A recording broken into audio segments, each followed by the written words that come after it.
Bonjour, this is Julien, the Frenchman who makes French pronunciation videos here on YouTube, and we are looking at how to pronounce the name of this preservation method similar to confit, where meat is seasoned, then slow cooked, submerged in fat and cooked at a grandmotherly pace for several hours.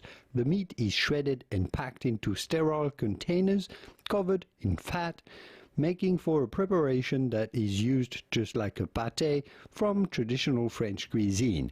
We are looking at how to pronounce in French. This would be said rillettes, rillettes. The S at the end is silent, but in English it'd be fine to say rillettes, rillettes, or in French, rillettes. Here are many more videos on how to pronounce all of the French traditional dishes and the French cooking terms that are so useful, all of those names that you want to hear and nail the pronunciation of. Au revoir.